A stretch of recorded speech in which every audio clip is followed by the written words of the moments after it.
Digital Diplomacy by Effat Alsaraj.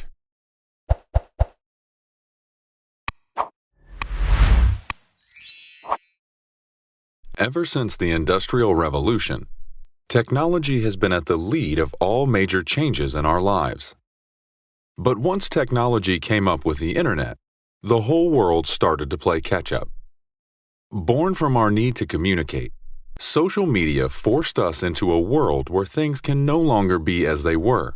And just as it changed our careers, lives, entertainment, and social interactions, it also changed politics. Twitter especially hit hard and forever changed the rules of the game, be it diplomacy or even media as a whole. That's how Turki Al-Dahil, ambassador of Saudi Arabia to the UAE, describes it: a rule breaker. The typical process of diplomats and renowned politicians responding to major events around the world has changed. Speeches turned into tweets, and urgency is now more important than ever. Eloquence is found in the briefness, the art of showing the right emotions and the right perspective in the least amount of words, or rather characters. The challenges now are quickness, globalization, and eloquence. For any important figure in the political scene, actions need to be prompt and timely. Once the response-worthy event happens, you need to act quickly.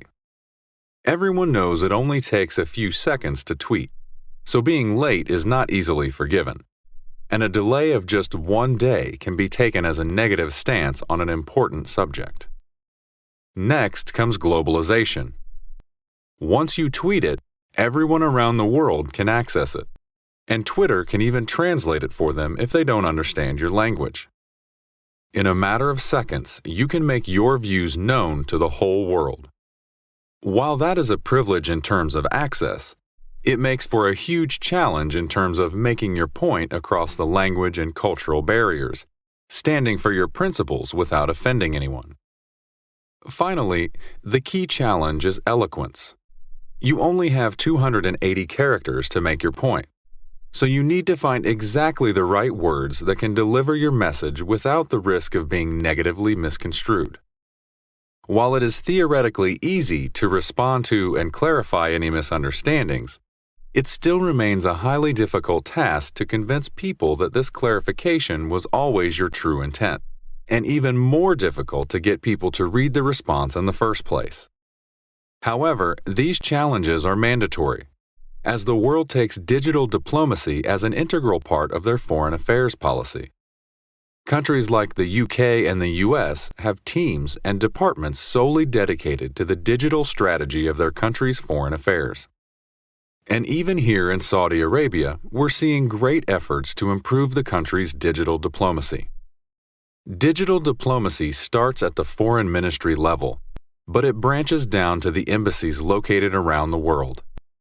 On both levels, it is an essential, effective tool by which countries can attend to their foreign affairs and maintain a positive image of themselves around the world.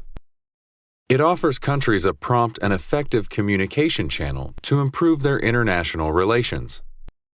Additionally, the sheer strength of one tweet from a well-followed figure in the political scene can be as strong as very costly public announcements or speeches.